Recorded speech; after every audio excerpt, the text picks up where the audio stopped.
பல விஷயங்கள் எனக்கு தெரியாத விஷயங்கள் எனக்கு தெரியவே தெரியாது. மயிலாப்பூரில் வந்து 30-40% பேர் பயங்கரமான சேரிகளில் வாழ்ந்துட்டு இருக்காங்க. மயிலாப்பூர் மாம்பழம் கொசுக்குள்ள சைஸு அதோடைய அட்டாக்கு. சென்னையே திமுகவோட கோட்டை தான். ஆனா கோட்டையிலேயே ஓட்டையா தான் இருக்கு. ஆமாம், கோட்டையில இந்த இடம் டெஃபினட்டாக மயிலாப்பூரில் கொஞ்சம் பிராமன் ஓட்ஸ் அங்கே அதிகமாக இருக்குன்னு சொல்லிட்டு இப்போ பாஜகவோ இல்லை அதிமுகவோ வந்து இதுக்கு முன்னாடி வின் பண்ணியிருக்காங்க. அதனால தான் மயிலாப்பூரை ஃபோக்கஸ் பண்ணுறீங்க அப்படின்னு எடுத்துக்கிறேன். ஃபர்ஸ்ட் ஆஃப் ஆல் நான் பிராமின் இல்லை. சென்னையிலேயே நமக்கு ஒரு டூரிஸ்ட் ஸ்பாட் இருக்குது, அப்படி எடுத்துக்கலாம். ஹிந்துஸுக்கு ஒரு டாப் கிளாஸ் சைவிசனுக்கு ஒரு டூரிஸ்ட் ஸ்பாட் உலகத்திலே அங்கோர் வாட்டுக்கெல்லாம் போகிறாங்களே அது மாதிரி இந்த இடத்துக்கு வர வைக்கலாம் தங்கச்சி. எங்கே என் தொகுதி கிடைச்சாலும் மயிலாப்பூரை பொறுத்த வரைக்கும் ஒரு பொண்ணோட ஒரு கையை பிடிச்சி எப்படி எவனாவது ஒருத்தர் இழுக்கிறான்னு பார்க்கலாம். நான் ஒரு 5000-10,000 சிசிடிவி போட முடியும்.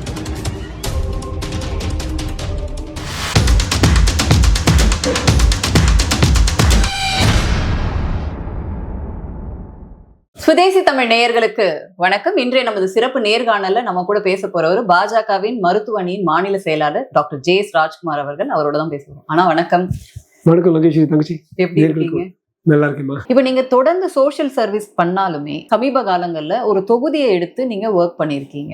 குறிப்பா நான் உங்களை நிறைய மயிலாப்பூர் கான்ஸ்டிடுவன்சில பார்த்திருக்கேன். இன்னைக்கு இருக்கக்கூடிய சூழல்ல ஒரு எம்எல்ஏவுக்கு அந்த தொகுதியில நீங்க நேரடியா போய் பார்க்கும் பொழுது மக்கள் எதை வச்சு வாக்களிப்பாங்க, என்ன மாதிரியான பிரச்சனைகள்லாம் உங்ககிட்ட சொல்லியிருக்காங்க அப்படின்னு? ஸோ பல விஷயங்கள் வந்து ஒரு 9 மாசத்துக்கு முன்னால மயிலாப்பூர்ல இருக்கிற பல சங்கங்கள் இன்க்ளூடிங் ராஷ்டிரிய ஸ்வயம்சேவக் சங் இவங்கெல்லாம் வந்து நீங்கள் வேலை செய்யுங்களேன், பட் நீங்கள் க்ளீன் ட்ராக் ரெக்கார்டுக்கு நீங்கள் பண்ணீங்கன்னு சொல்லும்போது நான் வேலை செய்ய ஆரம்பித்தேன். அப்போ பல விஷயங்கள் எனக்கு தெரியாத விஷயங்கள் எனக்கு தெரியவே தெரியாது. மயிலாப்பூரில் வந்து 30-40% பேர் பயங்கரமான சேரிகளில் வாழ்ந்துட்டு இருக்காங்க. அந்த சேரிகளுக்கு பல வீடுகளுக்கு ஒரு சுவரே இல்லை. கூவத்து பக்கத்தில் இருக்கிற வீடுகளுக்கு வந்து கீரையும் பாம்பும் வந்து அவங்க வீட்டில் வந்து சண்டை போடும். இவங்க வந்து நைட்னா எல்லாத்தையும் விட்டுட்டு போய் பஸ் ஸ்டாண்டில் தூங்கிட்டு திருப்பி வந்து இங்கே காலைல வராங்க. இது மாதிரி பல உண்மைகள், கசப்பான உண்மைகள் எனக்கு வந்து வெளிவந்துச்சு.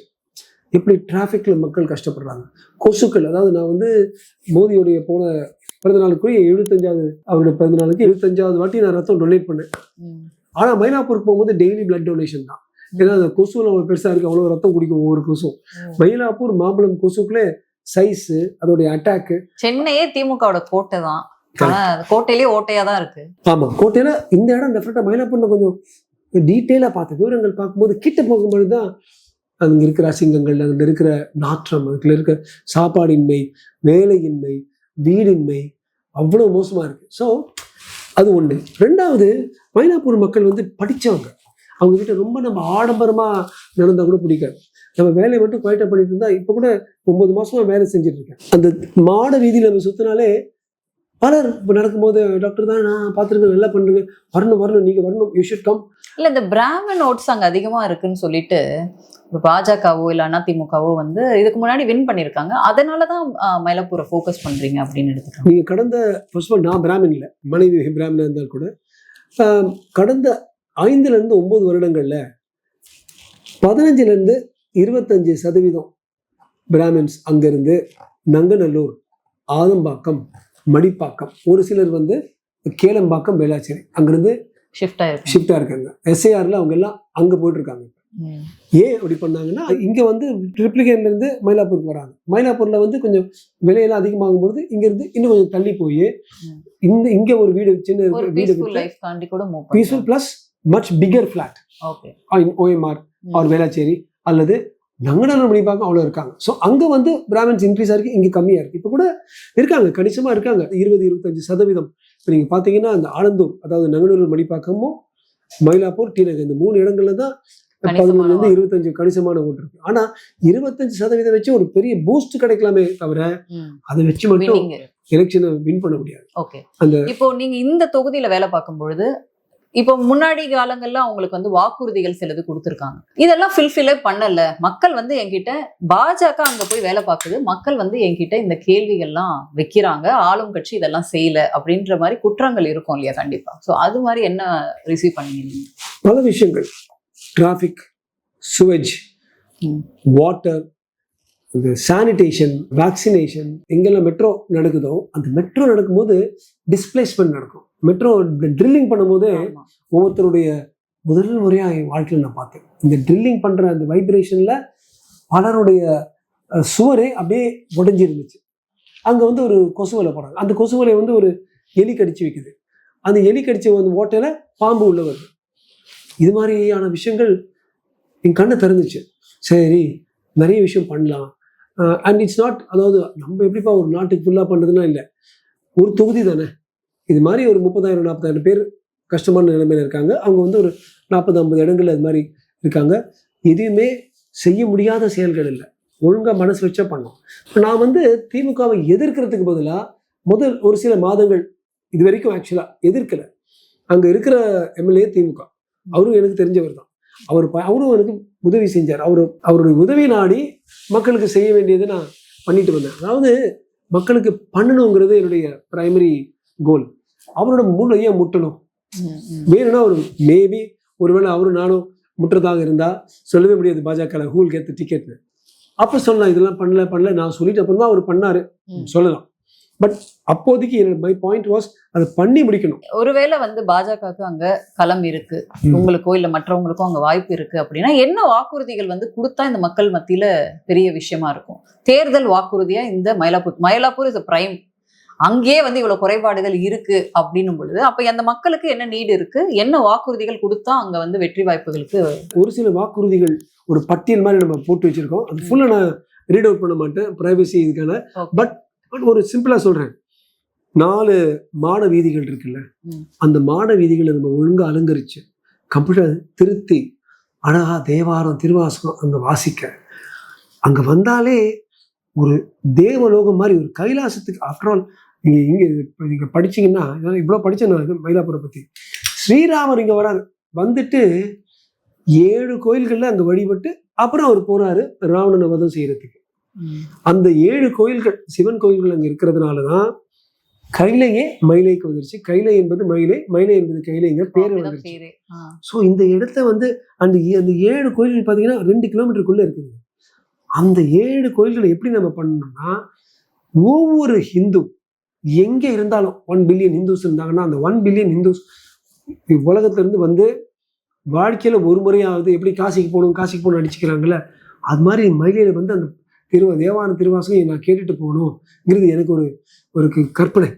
அழகான மாட வீதிகள், அங்க வந்து கார் டிராஃபிக்ல அலோவ் பண்ணாம, இப்ப இந்த காதர் நவாஸ் கான் ரோட்ல பண்றாங்கல்ல, அண்ணா நகர்ல பண்ணியிருக்காங்க. அழகான தெரு வீதிகள். அங்க இப்ப யாரெல்லாம் அங்க பணம் விற்கிறாங்க, வெஜிடபிள் விற்கிறாங்க, அதுக்குள்ள அரேஞ்ச்மெண்ட் பண்ணியிருக்கிறோம். அவங்க இன்னும் அங்கதான் இருப்பாங்க, ஆனா சரியான இடங்கள்ல. கார்லாம் அங்க வர முடியாது, ஒன்லி எலக்ட்ரிக் பக்கீஸ், சத்தமே போடாது வயசானவங்களுக்கு. இதெல்லாம் வந்து பல கோடிலாம் ஆகுதுனால ஈஸியா பண்ணி முடிச்சிடலாம். அழகான மியூசிக், ஒரு ட்ரெயில் மாதிரி, ட்ரெயில இந்த கோயில் வா, அப்புறம் இங்க இருந்து இப்படி போய் அந்த கோயிலுக்கு போ. அது வந்து யார் எங்க அமெரிக்கால இருந்து இவ்வளவு பேர் வராங்க, இந்த கச்சேரிகளுக்கு எல்லாம் வருவாங்க. அவங்க அத்தனை பேர் மயிலாப்பூர் கச்சேரி தான். சென்னையிலேயே நமக்கு ஒரு டூரிஸ்ட் ஸ்பாட் இருக்கு, அப்படி எடுத்துக்கலாம். It could be one of the ஹிந்துஸுக்கு ஒரு டாப் கிளாஸ் சைவிசம்க்கு ஒரு டூரிஸ்ட் ஸ்பாட் உலகத்திலே அங்கோர் வாட்டுக்கெல்லாம் போறாங்களே, அது மாதிரி இந்த இடத்துக்கு வர வைக்கலாம் தங்கச்சி.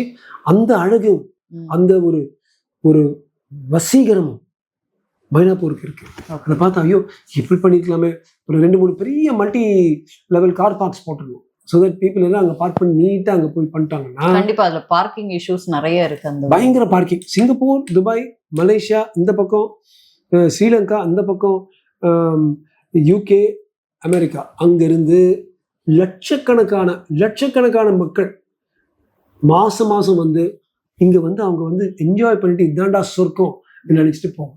அது மாதிரி ஈஸியா பண்ணலாம். அது வந்து one of the points, bring the whole world. அப்படின்னா பக்கத்துல இருக்கிற ஹோட்டல்ஸ் இருக்குல்ல, அதெல்லாம் ஃபில்அப் ஆகும். துபாயோட டெக்னிக். அப்ப பக்கத்துல இருக்கிற மயிலாப்பூரே துபாயா மாத்தணும். துபாய் மாதிரி காய்கறி, பழங்கள், அவ்வளவு பேர் வந்து தங்கிட்டு போவாங்க. அவங்களுக்கு முடிவு வெட்டணும். அங்க பக்கத்துல ஸ்டோர்ஸ் வந்துடும். அங்க பக்கத்துல விபூதி வாங்கணும், சாமி பத்தி இந்த நூல்கள் வாங்கிட்டு போவாங்க, கிரி ட்ரேடிங், புடவை வாங்கிட்டு போவாங்க. அப்படியே துபாய் வளர்ந்தது அதனால தானே. ஆனா அவங்க வந்து பக்கா சேஃப்டியா இருக்கணும். நான் சொல்றேன், என் தொகுதி கிடைச்சாலும் மயிலாப்பூரை பொறுத்த வரைக்கும் ஒரு பொண்ணோட ஒரு கையை பிடிச்சி எப்படி எவனாவது ஒருத்தன் இழுக்கிறான்னு பார்க்கலாம். நான் ஒரு 5000-10,000 சிசிடிவி போட முடியும். துபாயில போட்டுக்கிற மாதிரி பண்ணிட்டு லேட் நைட் கூட எந்த மாமி வேணா வந்துட்டு யார் வேணா வந்துட்டு நைட்ல அவங்க கோயில்ல இந்த சாமிக்கு பாடுவாங்க, நம்ம சிவாய வாழ்க, நாதன் தாழ் வாழ்க, திருவாசகம், அது வரைக்கும் கேட்டுட்டு போகட்டும். அண்ட் சஸ்டைனபிள் மயிலாப்பூர்னு இருக்கு. அதாவது சஸ்டைனபிள் மயிலாப்பூர்னா அங்க இருக்கிற ஆட்களோட economy, traffic, vegetables, fruits, food, saris, priests, hotels, restaurants, ஒரு கம்ப்ளீட்டுக்கு ஒரு சின்ன ஒரு சிட்டி, இது மாதிரி ஒரு சிட்டி உண்டா நீங்க சொல்ற அளவுக்கு பண்ண முடியும். நான் வந்து மோதிக்கு வந்து 100,000 ஒரு பங்கு, இந்தியாவுக்கு ஃபுல்லா பண்ண முடியாது. ஆனா டெஃபினட்டா ஒரு மயிலாப்பூர் பண்ண முடியும். ஒரு வாய்ப்பு கொடுத்தா அது போக போக அந்த Mylapore also grew on me. Okay, சூப்பர்ண்ணா. நீங்க நிறைய அங்க இறங்கி வேலை பார்த்துருக்கீங்க அப்படிங்கிறது, மைக்ரோவா அதுக்கு என்ன பண்ணணும்ன்ற ஒரு கனவோட வச்சிருக்கீங்க. பை காட்ஸ் கிரேஸ் உங்களுக்கு அங்க வாய்ப்பு கிடைச்சி அந்த மக்கள் உங்களை தேர்ந்தெடுத்தாங்க அப்படின்னா அதெல்லாம் நடக்கும் அப்படின்னு நினைக்கிறேன். எங்களோட சேர்ந்து நிறைய இன்ட்ரெஸ்டிங்கான விஷயங்களை எங்க கூட பகிர்ந்து இருக்கீங்க. உங்களோட நேரத்துக்கு ரொம்ப நன்றி. நன்றி தங்கச்சி. நேயர்களுக்கும் நன்றி, வணக்கம்.